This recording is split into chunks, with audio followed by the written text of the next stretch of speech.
21 స్థానాల్లో జనసేన అభ్యర్థులు పోటీ చేస్తూ ఉన్నారు. ఓకే, మీరు చెప్తూ ఉన్నట్టుగా పక్క పార్టీల నుంచి తీసుకుని వచ్చి ఉండవచ్చు. 21 మంది 100% స్ట్రైక్ రేట్ అని చెప్పి పవన్ కళ్యాణ్ చెప్తూ ఉన్నారు. 21 మంది జనసేన ఎమ్మెల్యేలు అసెంబ్లీలో ఉంటే ఆ లెక్క వేరే రకంగా ఉంటుంది కదా. వాళ్ళు వేసుకుంటున్న లెక్క 4-3 గెలిస్తే గొప్ప. 21లో 4-3 గెలిస్తే గొప్ప. 4-3 గెలిస్తే గొప్ప. 3 పార్టీలు అండి అవి. 3 పార్టీలు. Bharatiya Janata Party, Telugu Desam Party, Janasena Party, మీది ఒకే పార్టీ కదా సార్. ఉపయోగం ఇప్పుడు బీజేపీ ఉంది 0, అతనికి ఏముందని 1% కూడా లేవు వాళ్ళకి. తెలుగుదేశం ఉంది. గతంలో 2014లో ఇచ్చిన హామీలు చాలా హామీలు ఇచ్చాడు. నిన్న జగన్మోహన్ రెడ్డి గారు కాకినాడ సిద్ధం సభలో చదివాడు. అన్ని కూడా ఏది కూడా నిర్వహించలేదు. దానికోసమే కదా అంత చేయలేదని కదా జగన్ గారు తీసుకున్నాడు. జగన్ గారు దగ్గర ఉన్న నవరత్న హామీలు అంటుకుని నేను ఇదే నియోజకవర్గంలో నేను 2 సార్లు తిరిగా.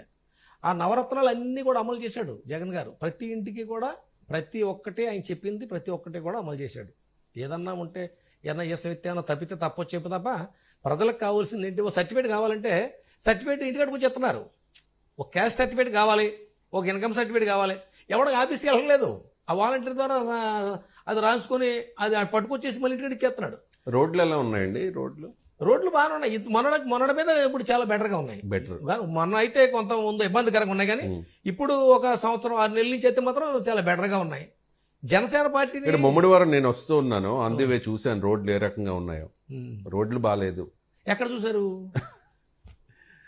ముక్తేశ్వరం అయినవిల్లి రోడ్డు, అయినవిల్లి రోడ్డు ఆ రూట్ లో వచ్చాం మేము. ముక్తేశ్వరం అయినవిల్లి రోడ్లో అంటే కొంత అయింది, కొంత ఇంకా చేయవలసింది ఉంది. ఈ రోడ్లు యువతల పక్కన ఇంకొక ఉన్నాయి, ఇంకా షార్ట్ కట్ రోడ్లు ఉన్నాయి.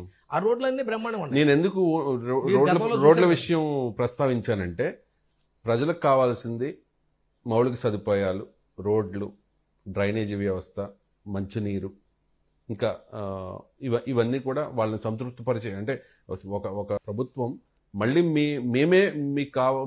మమ్మల్ని మీరు ఎన్నుకోండి అని అడగడానికి అంటే ప్రజలు క్రైటీరియాగా తీసుకుంటారు వీటన్నిటిని.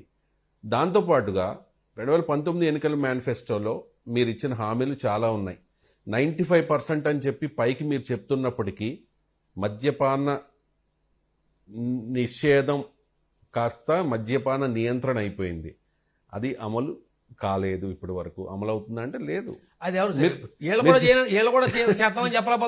కాదు, మీరు చేస్తానని చెప్పి చేయలేదు కదా, వాళ్ళు మేనిఫెస్టోలో పెట్టలేదు. ఇప్పుడు ఒకటి మీరు ప్రత్యర్థులను అనేటప్పుడు మేమేం చేశామనేది కూడా చూసుకోవాలి కదా. చంద్రబాబు నాయుడు కూడా చెప్పాడండి, గతంలో కూడా చంద్రబాబు నాయుడు కూడా మద్యపానం చేస్తానని చెప్పాడు, చేయలేపాడు.